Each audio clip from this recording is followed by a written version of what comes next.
Yes, everyone. You know what time it is. It's the first podcast that we made in a while post defeat. Like I sort of said the other video, we've been kind of basking in the glory, talking about everything, that's been going pretty well with Spurs. Maybe trying to anticipate something that could go wrong, but finally things have gone wrong, and we have plenty to talk about in that capacity. And we're joined once again by Sonny from Sonny Talk Spurs. Please, please, please, everybody. We're going to plug it every time. Do head on over to his channel. Check out everything they has to say this week, especially, like I said, after a big change in kind of sort of the vibe, or at least sort of some of the talking points that we have. But Sonny, how are you post Monday night?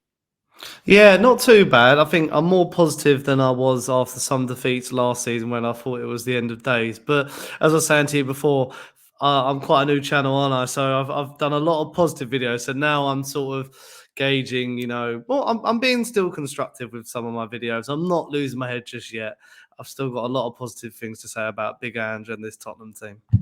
Well, I usually lose my head quite early, and I think I lost my head quite early into even the YouTube in general. Dave has done a pretty good job in keeping me intact, as he has for me as well, and me for him. But Dave, how are you post Monday night? Champions League bets on the line as well, I believe, going for you. So at least you can distract yourself. Yeah, look, Jack. The spot. First of all, I forgot how it felt like to lose, but since that loss, I don't think I'm as down in the dumps as everyone else is about it. For me, I still think it's a different Tottenham and we can still push forward. So a lot still to be positive about. One loss doesn't define us. It's only one loss in 11. So pick yourselves up, get the strap, get your boots on, strap in, and get ready for us at the weekend. Let's do exactly that. And we have some questions at some stage about sort of the game at Wolves on the weekend. And just a little cheeky plug, we already put out a video today on maybe the back line that maybe Mr. Ange Postecoglou could go for. But everybody, do us a favor, smash that like button. Like I said, head on over to Sonny's channel and do leave your comments down below what you would like to see us discuss next time. But Monday night was not really how we drew it up, I think is what the Americans like to say. Was this, maybe a performance that you could actually take more positives from than usual, Sonny, because a lot of Spurs fans, they seemed quite proud of it. There was standing ovations for the players. Is this maybe the proudest you've ever been after losing 4-1 at home? I was just my head was in a sieve for most of that game. Honestly, even my post match reaction to it, I just was flustered, and it sort of started with us being a little bit lucky in places, and then the Tottenham curse seemed to rear its head for the first time in a couple of months. And the thing is, the way I see it is two individuals cost us a game. To be fair, Destiny Udogie and Christian Romero, quite naive and silly in their actions. I think Destiny Udogie, you can give him a bit more leeway because he's young and still new to the team. Whereas Romero, I do love him to bits and think he's a great defender. But how many times is this going to happen where we're going like, oh, hot-headedness and all that sort of stuff? And don't get me wrong, I thought it was a class tackle, but you just can't do that anymore. You just can't sort of do those tackles where you're following through and taking a chunk of man. And then the injuries as well. You just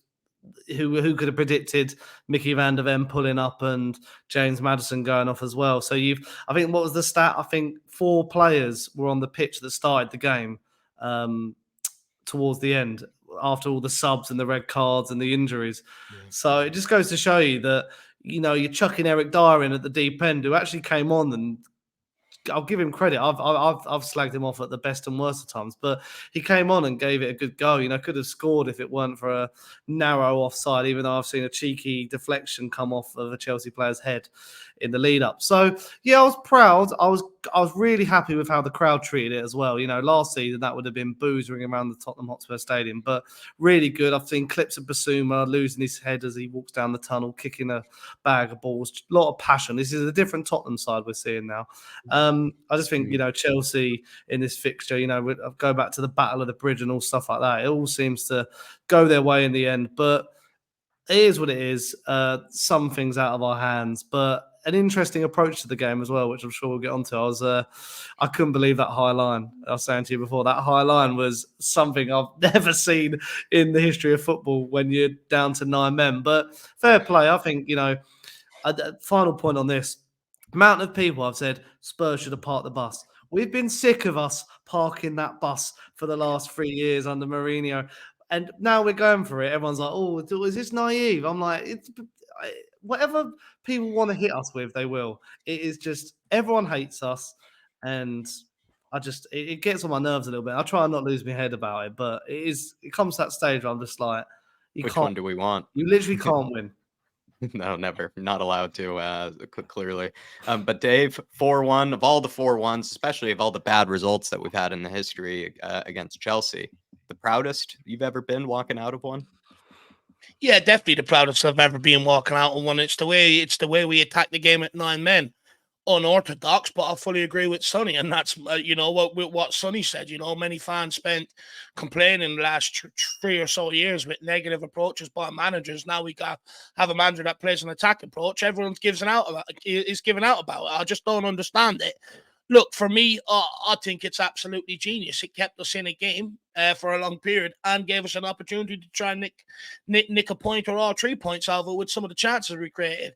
But look, I disagree with a lot of what I'm hearing. And look, Sonny's mentioned it, but I've heard it around a lot. I've seen it a lot on social media. Like, two individuals are to blame. I disagree with that completely. I think VAR is to blame. Everything was going well up until VAR and the referee started really getting involved and digging in and going through 20 checks, creating a CSI. It was like a crime scene investigation at Tottenham Hotspur Stadium Monday night. And look, I know a lot of people are getting on Romero's back, but again, for me, it's not a penalty. It's not a red card. And I know a lot of people are saying Romero's is worse than Udogie. Now, I'm protecting Udogie because he's only a young kid and he's been absolutely brilliant. And this isn't the time to get on him. He knew as soon as he got that second yellow, he knew exactly what he had done and that he was going and the ramifications of it. So we don't need to sit here and harp on about it.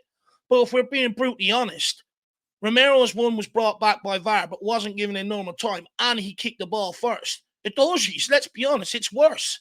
It's more stupid. It's 2 yellow cards making that second challenge. Let's not make it out like his is lesser than Romero's. His is worse than Romero's. Let's be brutally honest. But I'm not going to dig into the guy because I really like the kid and he's got a lot to offer to this Tottenham team, and we need him back soon as possible. He's head held high. But look, when things go wrong, they go incredibly wrong for Tottenham Hotspur. I just can't believe what happened with some of the injuries and that as well. But look, Jack, I've seen worse performances with 11 people on the pitch. You go back to that the hammering we got at Arsenal home and away last season.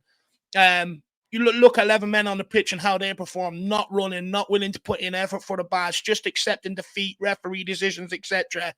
This time round, we were playing against another rival team, but we showed heart, we showed passion, we showed fight, and they represented that badge like a fan would. And that's all I ever ask for from a player. It's just represented the way a fan would. And for me, you learn a lot more from a defeat than you do a win, and we would have learned a lot more from yesterday than we would from all them other victories. There's a few bits to work on, like, the excessive bookings. We're picking up a serious amount. We need to curtail that a little bit. But apart from that, I think you take your medicine, you learn your lessons, and you move on. I also think it's a blessing in disguise that this happened nice and early, right before the transfer window, because we get the answer: is this backup squad, are the backup players good enough or not? We'll get our answer of this next period, and then we'll know exactly what we need going into January, rather than sitting here guessing about it and talking about it. Also, you learn that lesson early about the red cards, about picking up the bookings, especially about keeping maybe your tempers frayed in these hostile atmospheres in these big games. And then hopefully come the end of the season, if we're still in the hunt, every game's going to have that same level of riding on it. And hopefully we'll learn back to that Chelsea game, take note, and not make the same mistakes. It's hard to, I feel like I've walked out of the Colchester, NS Mura, Vitesse, Pachos de Ferreira sort of games with, far more shame, far more kind of just like disgust than I did with that game, despite it being, a 4-1 scoreline. I felt like after that match, in a way, there were almost as many positives as you would take actually negatives really from the game. I think you would say, yes, unfortunately lost our heads. Yes, had some bad moments, that ultimately kind of shot ourselves in the foot and cost the game. But usually after that sort of thing, you don't often have, really kind of a ton of positives that you would take from it. But yet I feel like we do. We showed a lot of togetherness. We showed, fantastic energy. Felt like if there wasn't 45 minutes of added time in both halves, that we maybe would have been able to not be as tired or run out of gas nearly as quickly. It felt like we probably played actually like 120 minutes nearly in that game, with all the added time and everything like that. And also even to go down to 9 men as quickly I think as we did, and to hold out as long as we did was also impressive, right? I think that's where I think at the time I was sort of like, geez, why aren't we sitting back? Why aren't we sitting back? But like upon reflection, like, could you really expect a team with a makeshift back four where all of your defenders are out injured or suspended from the game to sit out and hold out for nearly what would have been like 60, 70 minutes of just sitting back and, dealing with wave after attack? It just probably wasn't really feasible. And showed that if that's the way that he's going to have to, try to go about a game, or if that's the card that he's dealt, he's going to go down fighting. He's not going to go down, just sort of consolidating and trying to maybe just see it out in some sort of defensive type manner. And I said to you, Dave, like I actually come from more of the school of thought of having no problem with kind of, sitting back, sitting deep and, trying to see it out, because not being a great footballer myself, when my team goes down to 9 men, I usually have no hope, I'm going to get, anything out of it, because I feel like I would struggle to contribute anything, at that stage, other than just pretty much defending for my life, really. And this team showed that they can actually create chances and give a team a game with 9 men on the pitch. And that was also, something to behold. So there was a lot of sort of teamwork and just sort of togetherness, energy. They pretty much died for each other out there. And a lot of that even came too from substitutes, guys that are not even, regular starters, like Højbjerg. Dyer still showed a lot of energy. Emerson, of course, put in yet again another fantastic shift off the bench. So that's what's actually quite funny, is I felt like there's not that many things to be really like that angry about almost after that game, to be honest. I don't know about you, Sonny, but it's not like you really left that game probably furious or something like that, as you would with maybe other 4-1, like maybe compared to Newcastle from last season, right? I mean, that was a game where we took nothing positive from that Newcastle game. I think they showed a lot of fight. They showed a lot of spirit. I think I just wanted to comment on something Dave said there as well, like about the yellow cards. And the thing is, what I'm starting to realize is Ange Ball will bring yellow cards. It will bring injuries, especially early doors, because of the high line, the way we're playing. It's risk and reward football. That's what we're currently experiencing. It's exciting, but it is risky. We can't be around the bush. It is going to be stages where we are being picked off, and that's what happened. Chelsea you could see how the game changed, because we were managing it really well and Chelsea were trying to play on the shoulder, but then they were like, if we go from deep, and I think they were telling Cucurella to go from deep, that's how they played through us, and they scored those late goals. And obviously easier when there's also down to 9 men as well. But that's the thing with the injuries, it's a lot of running back, it's a lot of that sort of stuff. So we are probably going to see I didn't think it'd happen this early, like a Mickey Van der Ven injury, but it has. Well, not just to him, but like in general to players. And then, yeah, with the yellow cards, it's the same sort of thing. A lot of like occasional last-ditch tactical fouling, which you don't mind, but then you've got to learn from that. It's maybe sub Destiny Udogie off earlier for a player, or sort of just don't be as rash. But then, as we say, he is younger in that regard. So, but. Yeah, I think we got to be happy about it, and I'm going to mention it in a video that I'm putting out on Thursday. These sort of monumental results have happened in Ange Postecoglou's career before. I'm thinking there was a result for Brisbane Roar. I think they got turned over 3-0 against Melbourne Victory, and then there was a Celtic result where he lost like 4-0 to Leverkusen. And those were the games where people were like, "Oh, is he cut out for this?" Everyone makes fun of like him in an Australian regard and all that, and which makes me a bit sick actually, because it's just like you have 10 games and then it's one game and everyone's like, "That's the one." You could do 100 things, 99 things good, and the one thing you do bad out of 100, everyone's going to pick holes in it. But I'm hoping, and I think we've mentioned it here, this will be a bit of a slap in the face sort of thing, as if to say, stop the title talk maybe. we've still got it's a marathon, not a sprint. We're 11 games into this process under a new manager, a new setup at the football club in general as well, new players, and we're hitting a bit of a point where, you know, injuries and suspensions are going to impact us. And hopefully it becomes, you know, really good learning for the players.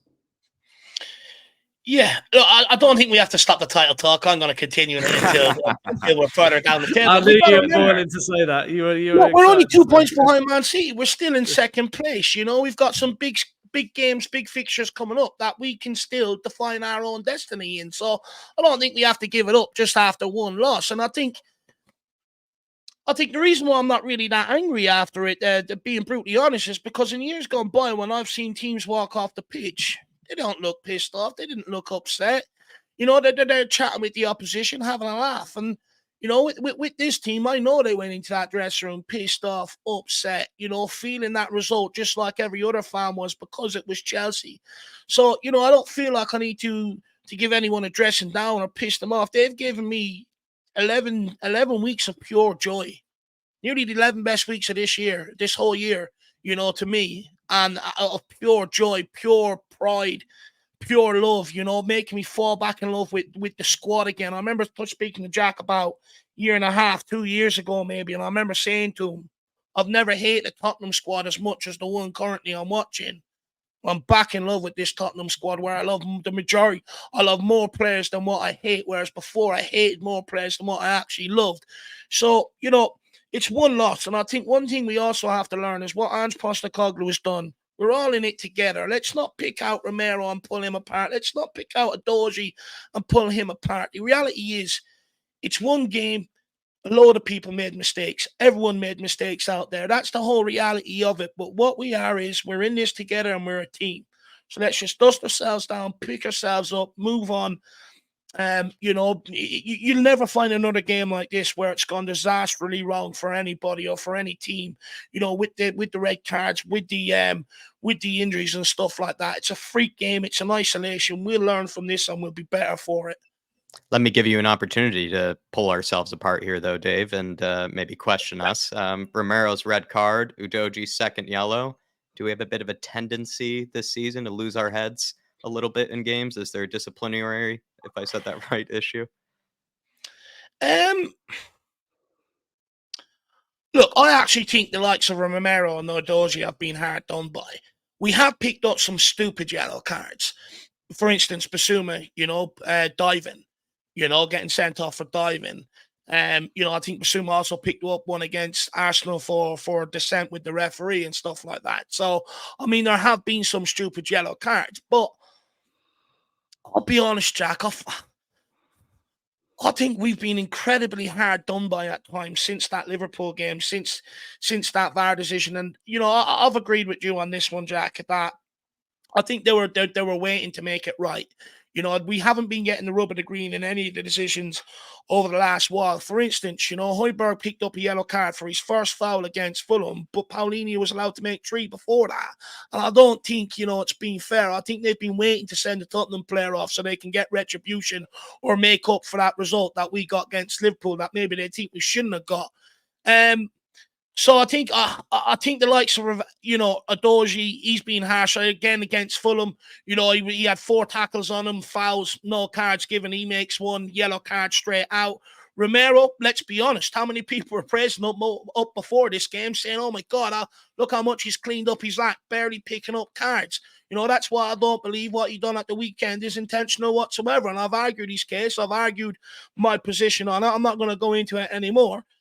Yeah, there's some stupid yellow cards that we've picked up at times, some stupid fouls, but I also think the referees have been trying to even out the Liverpool one, and hopefully now from this, they've got that back now against Chelsea. Hopefully now going forward, you know, we get the rub of the green, and they're not so quick to card our players to try and get them sent off.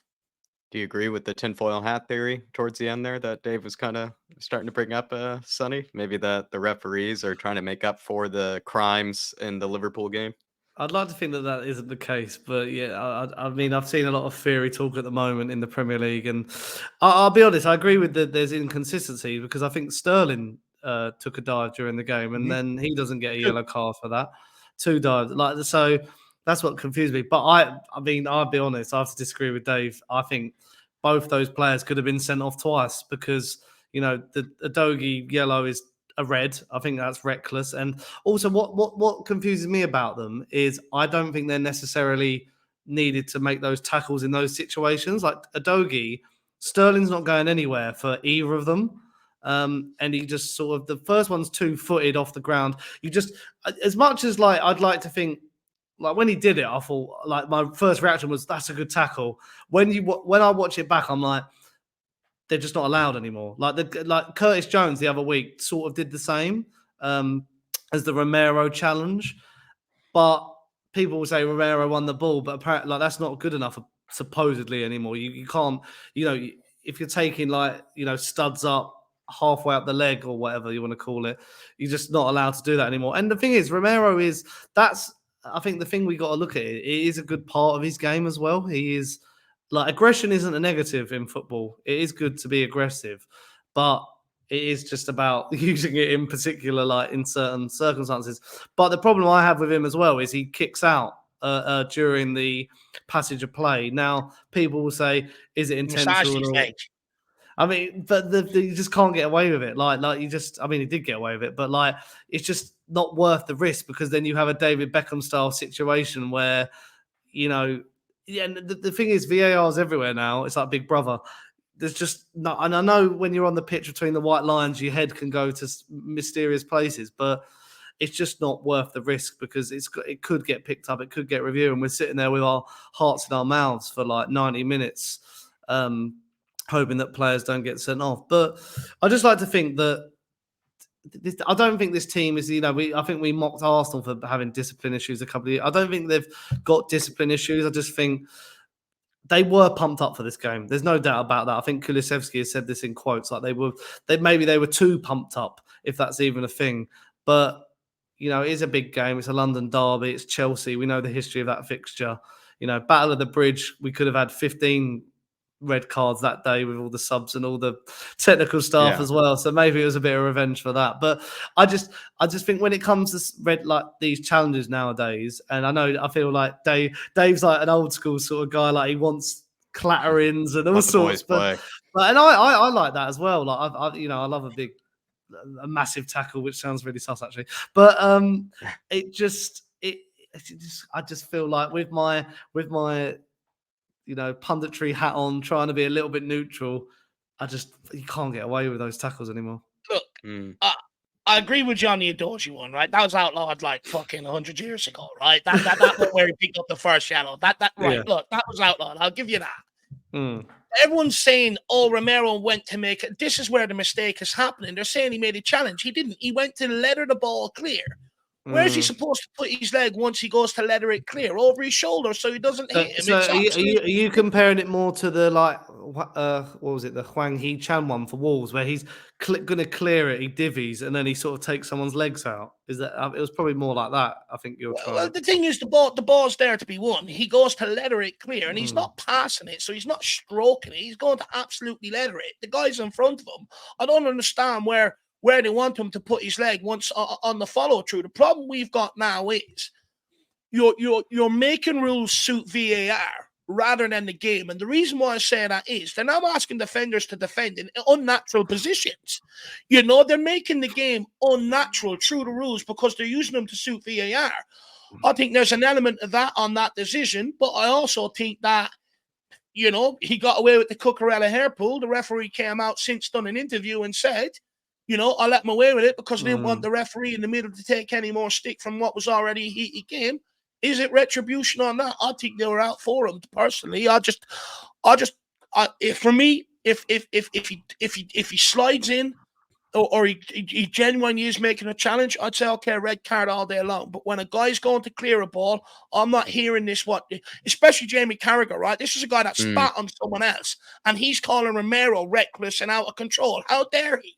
How dare he? He's spat on someone else, and he's calling Romero reckless and out of control. Give me a break. Is it because though? And I've just got it up on Twitter just to look at it. Like, it's one of those ones where I have seen. I think Chelsea had it the other week where Gusto got sent off for the same thing. It's heavy touch, ball's gone away from him, he's trying to make up for it, and then he just thought, like, you can see Enzo is coming. That's what I assume He's made a VAR would say. challenge. He made a challenge. The Gusto one's different. Again, he went to make a challenge. Romero went to clear the ball. And you could argue that Romero was more successful than Curtis Jones and Malagusto in actually clearing the ball or actually Yeah, making I contact do with agree the with ball that. I first. do agree with Whereas like that. Malagusto and Curtis Jones, they do make contact with the ball, but then they not really that cleanly because they sort of actually miss the ball and then their foot rolls over the ball and ends up then going into somebody's shin.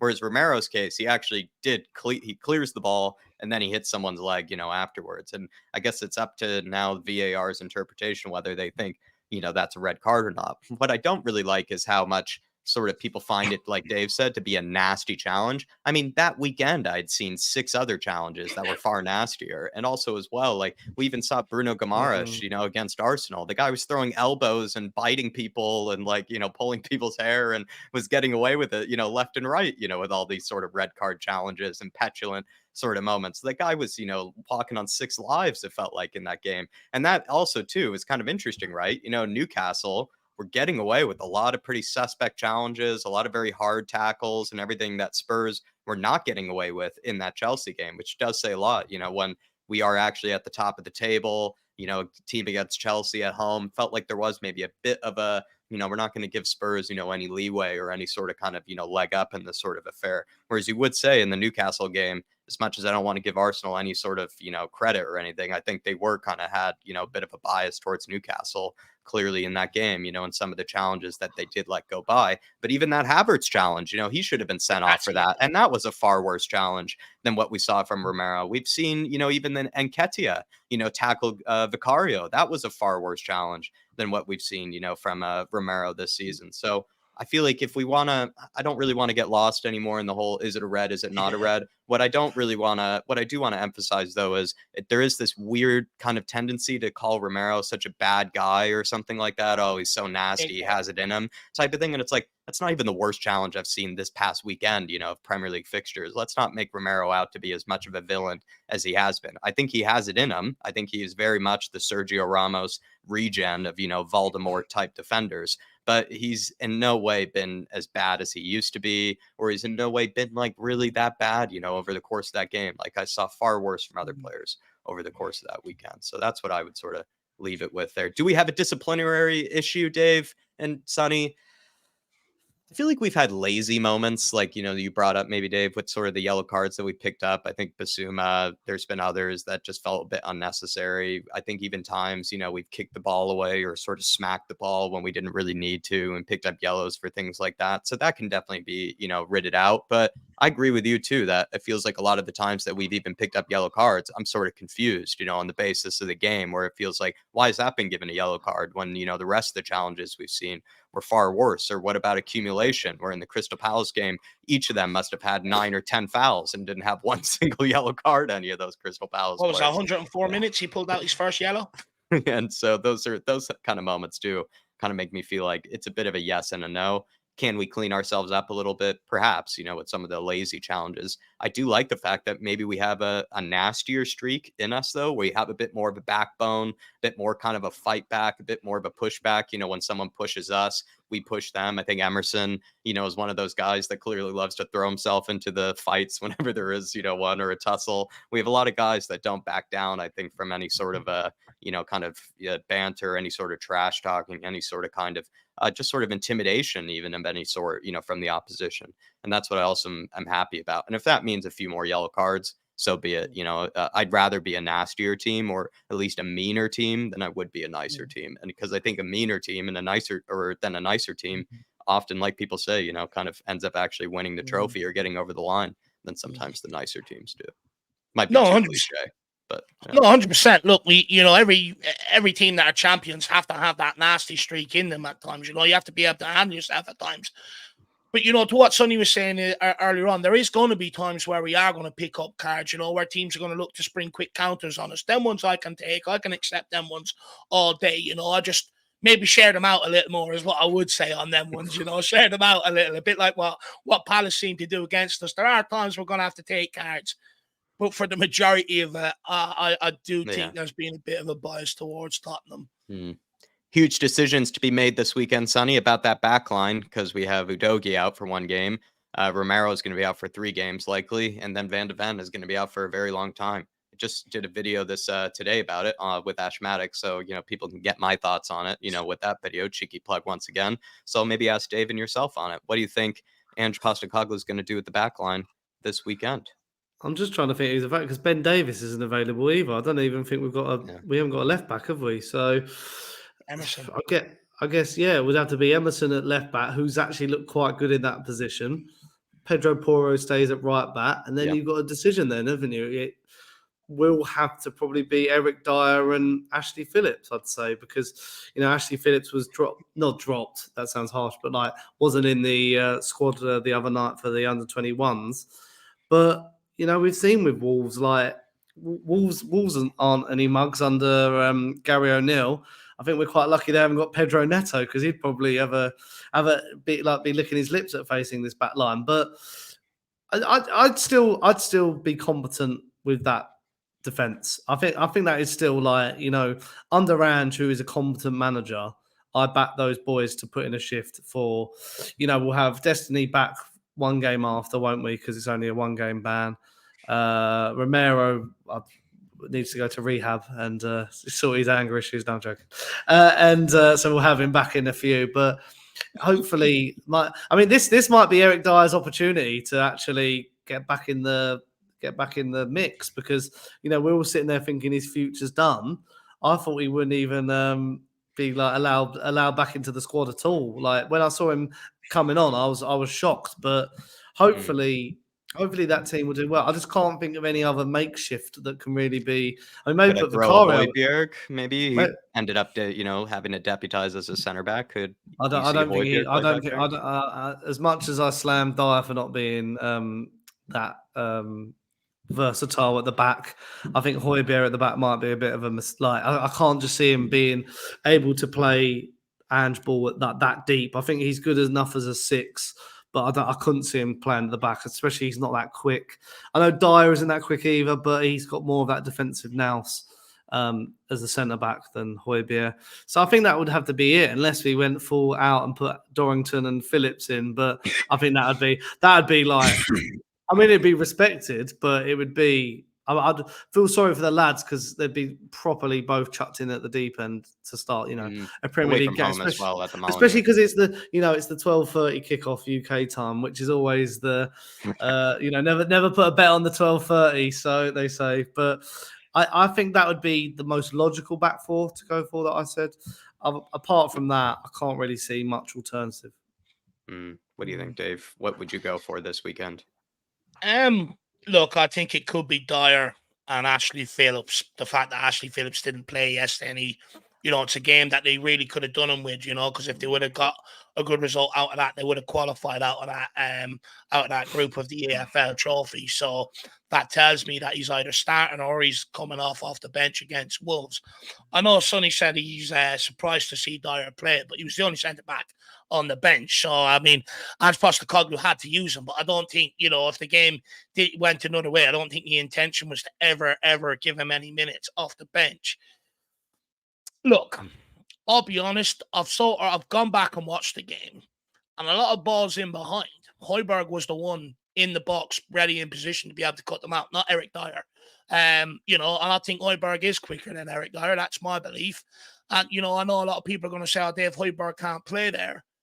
But, we're asking him to play there out of necessity. We're not asking for him to go there full-time. Eric Dyer was asked to go there full-time because he couldn't play centre midfield because he's shit. Look, he came on. He done well the other night against Chelsea. But do I want to see him in this Tottenham team? No, I do not. We've moved on from Eric Dyer. Eric Dyer is not this knight in shining armor that many people think he is, that he's sitting there, he's going to rope in with the cave, going to, fly into the stadium like Superman. Eric's turned up, he's going to be the guy. For me, in these positions, I want him the furthest away from the team because he's got a weak mentality. The pressure will get to him straight away. I'd rather go at Højbjerg and Ashley Phillips. Højbjerg's better on the ball than Eric Dyer.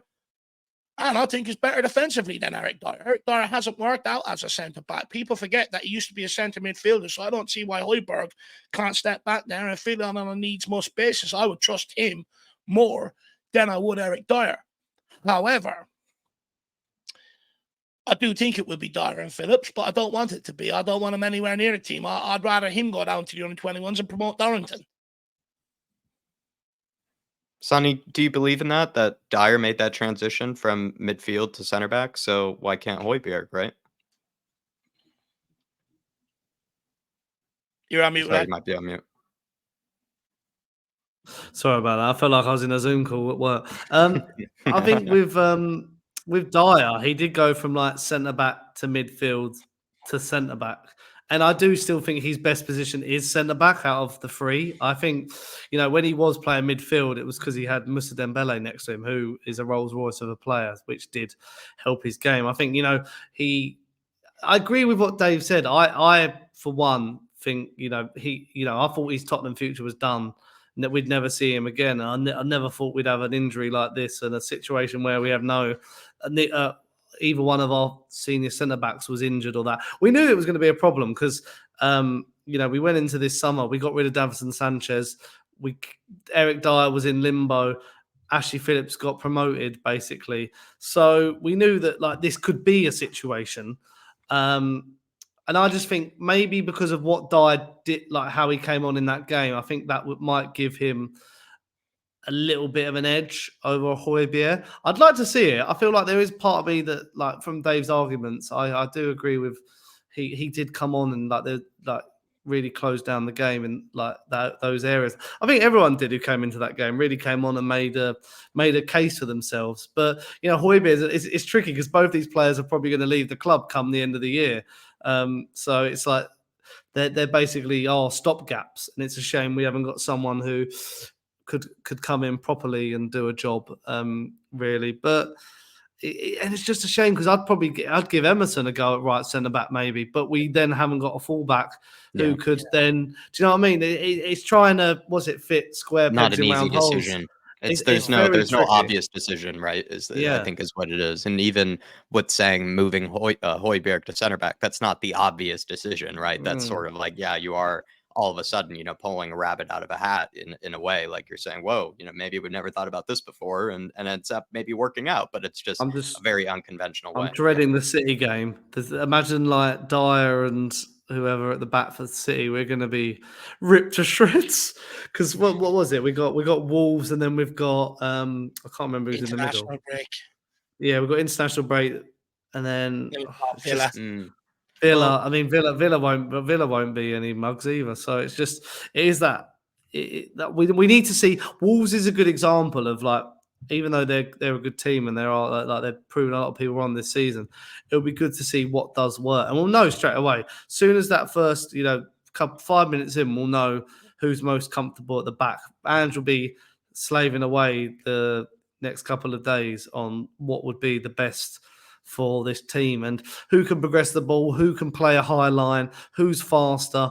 He'll know, and we've seen in pre-season, various. Dyer did play a bit of pre-season, so we've seen what he can do. But I think he played against Barcelona and it wasn't that good. So yeah, it's going to be very interesting, and I literally can't predict it really. I'll be honest. I'll be disappointed if Ange turns to Eric Dyer. Even despite the injuries and the suspensions, I'll be disappointed if Ange turns to Dyer. He was happy to let Dyer go this summer. He wasn't a part of matchday squads for quite some time. He was piss poor pre-season.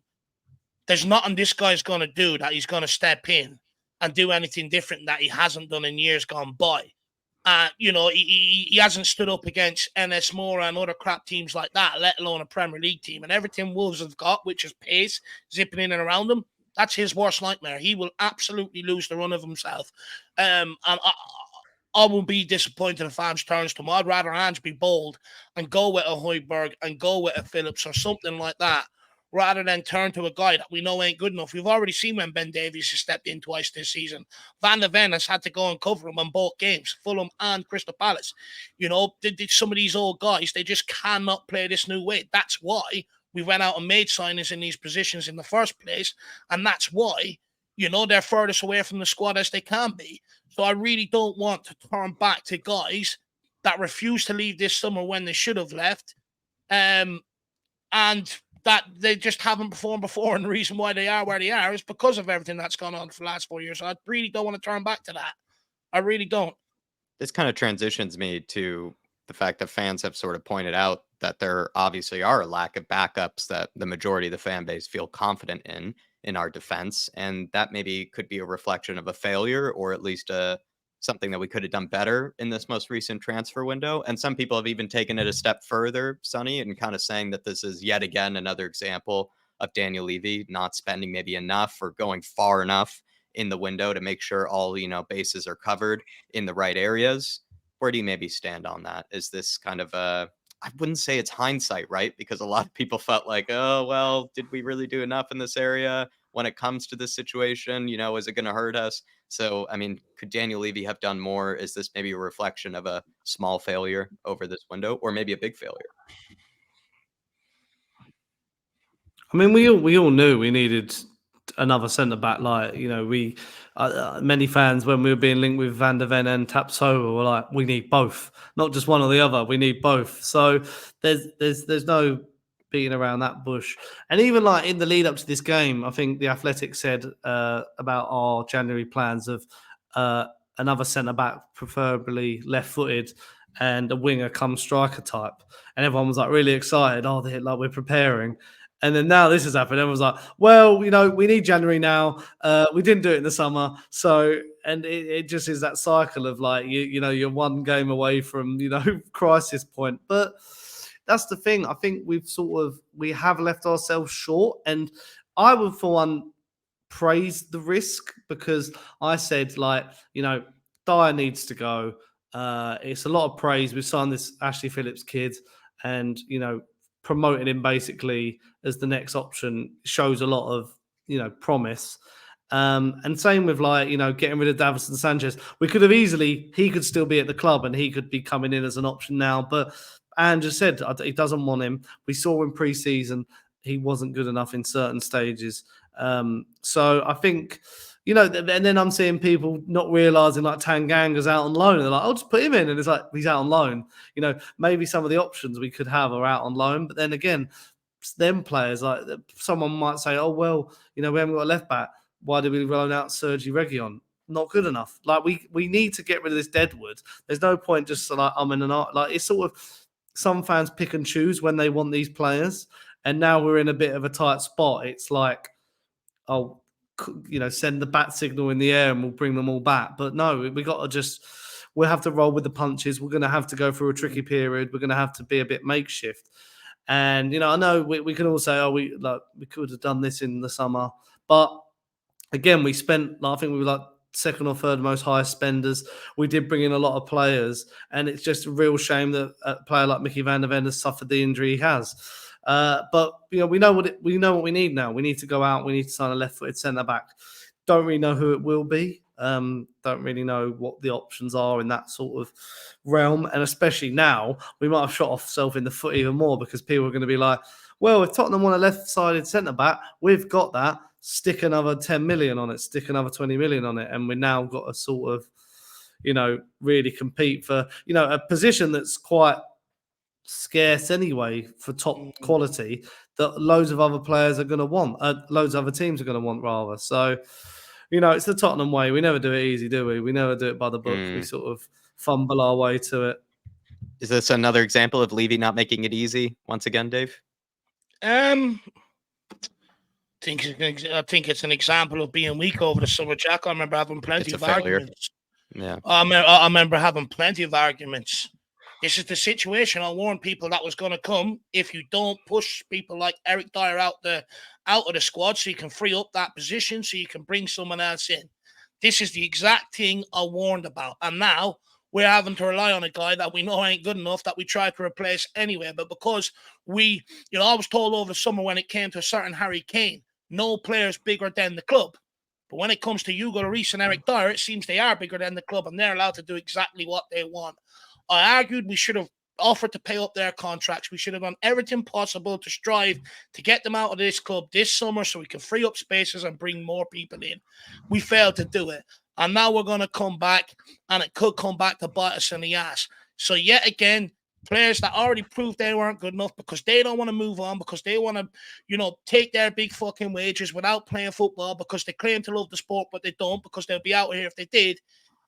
Now we're feeling the consequences of them yet again. And this is what fucks me off. This is what pissed me off with absolutely everything. I'm sick of arguing, to the points and trying to say to people, if we don't be ruthless now, this is what's going to come down the line. I'm absolutely fed up with it. We should have brought in another centre back in January transfer window. I've argued for it. Postecoglou called for 2 centre backs this January. He only got 1. And I reckon he ain't too happy that this situation has come around either. Look, we done great strides in the summer transfer window. Don't get me wrong. Vicario, masterstroke. Van de Ven, well-needed masterstroke. Adoji, coming in and helping that back line, brilliant. Solomon, up until he got injured, good sign. I think we had a really, really good summer transfer market, but I did say at the end of it, I don't think we done enough in the centre-back position, and I do think it might come back to haunt us. And I said as well, not replacing Harry Kane could come back to haunt us. But look, Jack, the defence have come to the party so far this season. They've been a massive reason why we've gone the amount of games we went unbeaten 10. Now it's time for the forward line, who I'd argue have had it pretty easy so far. Now it's time for them to really step up and go and get the goals that we need to get over the line, because we will concede goals. Back to the days of 60+ goals conceded and, scoring 4 a game to try to win it, and I could definitely take that. It's always fun.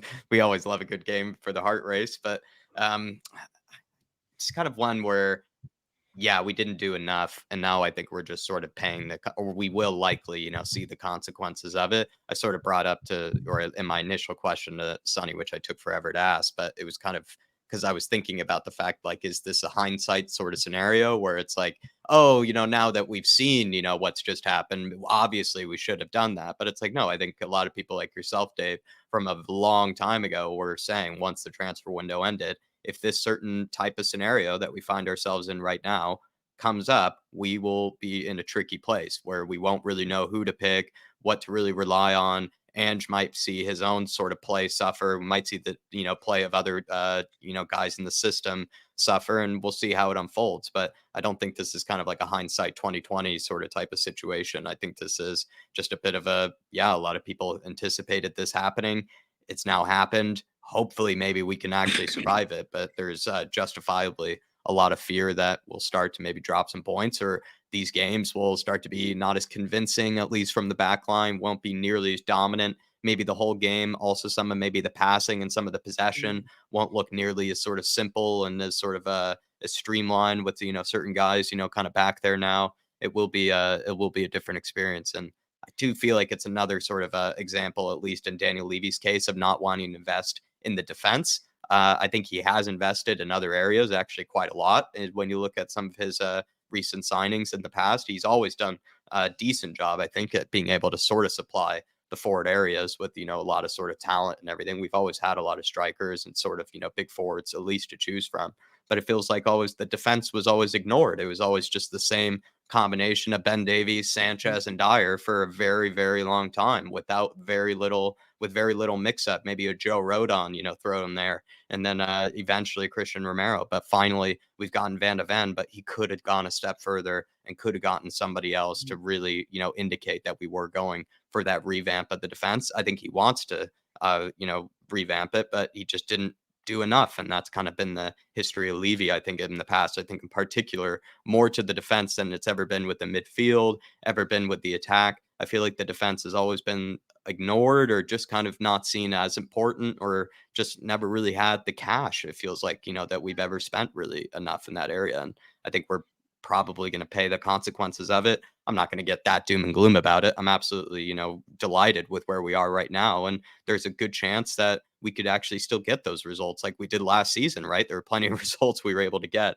with having a shaky defense. But when you ask ourselves, when we start seeing, us conceding more or seeing games, looking a little sketchier than they need to, it's probably because we didn't invest enough or, exactly do all the right things over the summer. And I think for the most part, we were happy with the summer, but this was the big flaw. No, look, I was happy with a lot of the summer, but, I did say it, that, not getting that centre-back, not getting that striker, it could come back to prove difficult for you. Look, we're now going into a tough time.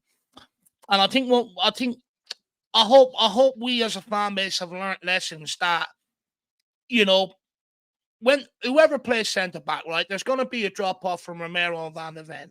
It could have a knock on effect to someone like Vicario or to Porro, and stuff like that. It could have a knock on effect to how we play out from the back. But what I don't want to see happen is us start picking players that have already been fantastic this season when, we've had our best 11 fit. All of a sudden going, oh, he's shit, he's a problem, he's a problem. We already know the problem. If a certain individual or certain players end up stepping in the back line, we already know the problem. I don't want to see people go for Ange Postecoglou. I don't want to see people go for any other player that has contributed this season. If things do come in and turn for the worse, go for what the real problem is. What we didn't do in the summer, which is we seem to be in a position where we think we owe certain individuals absolutely everything rather than them feel like it's a privilege to be here, and when your time is done, you leave. So hopefully we rectify that. But I just don't want people to start going for the wrong people, start going for Postecoglou. People already said, Dave, that won't happen. First opportunity against Fulham, they went for him.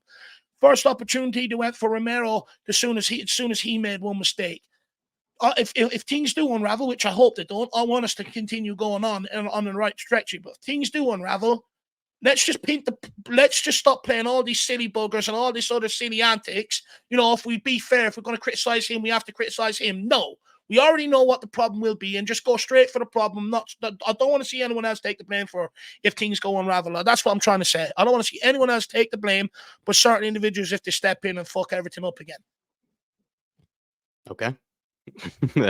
Sonny, any other words before we touch on a certain surgery to Richie, which is the last sort of talking point? Not a No, I great think one. I agree with Dave. What Dave said there. I think the problem is, and I'm glad the fan base sort of treated the end of the game how they did. If it started booing and hitting and all that, I would have been pretty annoyed. To be fair, we just got to keep the faith. Like as I said, we've going along a perfect thing. We've been blessed so far. Injuries happen. We 1 week we're sitting there going like, oh, it's just Bentancur out. And then they've all sort of hit us one after the other, from Perisic to Van der Ven, Solomon. They've all come at the same time. And it is what it is. And as I say, this is the way Postecoglou plays his football as well. You are probably going to get injuries because it is quite intense. And we're still at the early days of it. These players are getting used to it. Mickey Van der Ven didn't play any preseason. So, he's still getting used to it as much as anyone. And you've just got to take they've got to take their hats off because they've been that good. But at the end of the day, Postecoglou is also the right person to front this all up. His reaction after the game, I think, was fantastic. So I hope I like. Whereas if that was Conte, you could just imagine the amount of rubbish and shit he'd come out with. Like it'd be absolute. I would have been chucking stuff at the telly. But I've got the faith. I'm still positive. And is just the Don. Good to hear. Dave, have you ever had pubic surgery before? Because that's what Richarlison is apparently having. Did I read that right? Is that really what he's come up with? Because this really does feel like the end. If you're getting pubic surgery, at this stage with all the injuries. Pigeon surgery. Pigeons, yeah, and there's a pigeon posterior. I don't think I've ever quite had that privilege, Jack, to be honest with you. Like, I haven't, no. Well, that's what's happened to Richarlison. I thought, we just sort of ended, Why'd you pick on me? that. Do I look like someone that's I don't know. That was my last question that I would sort of, outro this thing with, have you ever had pubic surgery? Because I really, when I was reading it, I was like, surely that's another typo, once again, from some of the outlets. But no, it wasn't. It's, I guess, what Richie's come down with. And I feel bad for him because I, defend him constantly. And I guess I'll get maybe a little bit of a break from it. But yeah. I guess really just a quick sort of, I guess, well wishes for Richarlison. But do you think this is, just a bit of signal at the end, Dave?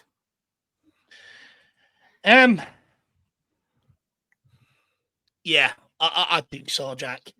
I think, look, I'm not sure how long he's going to be out for, surgery, recovery, stuff like that. But by the time he does get back, you're probably, if it's surgery and that, you're probably talking about January, February, maybe, I'm guessing. Not really long for him to have much left for him to have an impact in the season. And then by then you're looking at 2 seasons. What has he done at the football club? And by then you have to say, look, he has to go out the door with others so that we can bring other people in here that will have an impact. Nothing against the guy. Really like the guy. Like I said, many people before have sat there and blamed their performances on the coach. You know, the type of yogurts in the canteen. You know, not being able to get fizzy drinks out the vending machine. You know, they blamed everyone around the club, rather than looking in the mirror. Whereas Richarlison, even though things haven't gone right, the guys looked in the mirror rather than look to blame everything else around them or the environment around them. I'll always admire that from him. But yeah, I think it's coming to an end, Jack. Yeah, just another stroke of, I guess, being unlucky, I guess, and You Richarlison. said that to me yesterday. He's been very unlucky, right? Yeah, I think he's had a lot of injuries during times when he really didn't need them. And I think this is once again one of them. And it's come off the back where he's even had like a few good games. He's playing a bit in a better form. And all of a sudden he's had another injury. But that's the thing, is that if you have injury troubles and you have injury spells, when you come back, you need to kind of hit the ground running, sadly, because, people only really remember you for your last game. And Richie's had a lot of pretty mixed performances, also with a lot of injuries kind of intertwined with those, and it's just not a good recipe there. Sonny, planning on getting pubic surgery sometime soon, and is this the end of Richarlison? Is it pelvic or pubic? Maybe pelvic when they're trying to just avoid it. I saw pelvic then. The first time I saw it, both. pubic, but maybe I'll pretend both that, get sorted. I also saw another outlet that said it was his coccyx bone, so I don't know what region it is. It's in around there anyway. He's having something done down there. That's all we know.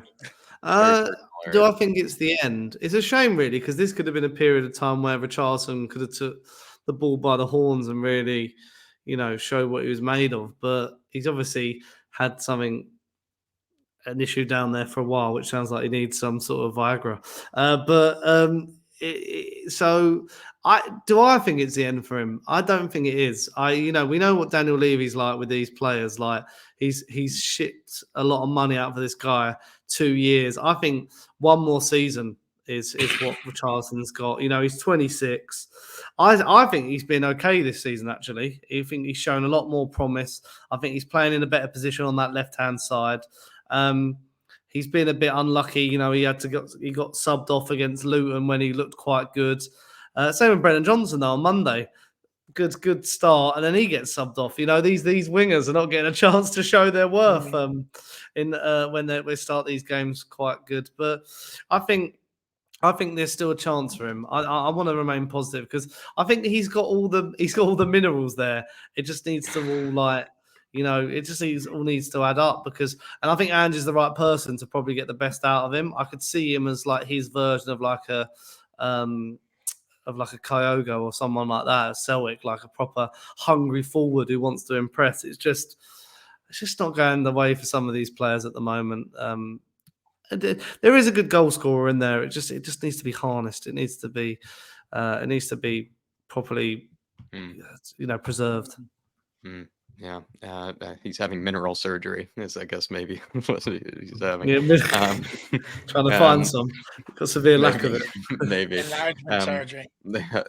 Whatever he needs, I guess, Dave, in order to get him back in fit and firing form. But Richie, I'll be going on my Richie runs while you're in your recovery. But to be honest, coming from one of your biggest apologists, I must say this does look to be a bit of a signal of the end for me. But I would love to be proven wrong, and but likely we'll have to discuss him again at some point because he really doesn't seem to escape kind of the headlines in any way, in good ways and bad ways. But Mr. Richie, love you, my man, and we'll be doing the Richie runs in your honor while the season goes on. But we'll leave it there. Sonny Talk Spurs, thank you once again. What's coming up on your channel, and what can people from over here look forward to?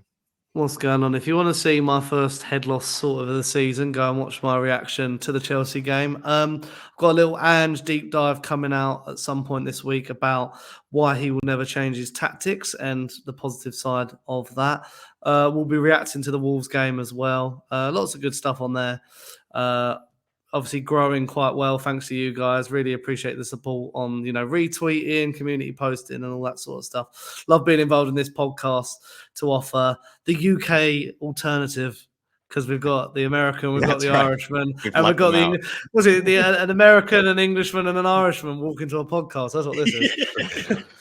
Do you know what? I'd say everyone get your best jokes on that in below, by the way. You know, it crack me up. I do like a good joke. So get your good get them in below. Which one fixes the light bulb as well? But Sonny, it's been a pleasure as always. I think I really enjoyed, this podcast. And please, I'll say everybody, head on over to his channel. He's not going away anytime soon. We really do enjoy this guy over here, and he does offer us a lot of time and gives us, time out of his evening, especially after just coming home from work and all that good stuff. So please, everybody, head on over his channel, smash the like button on one of his videos, because then I know it's going to be recommended to you the next time. And enjoy the rest of the algorithm will do its work from there. But everybody, we'll be seeing you. Come on, you Spurs. In the big Ange we trust. We never stop. See you, everybody. Everywhere we go.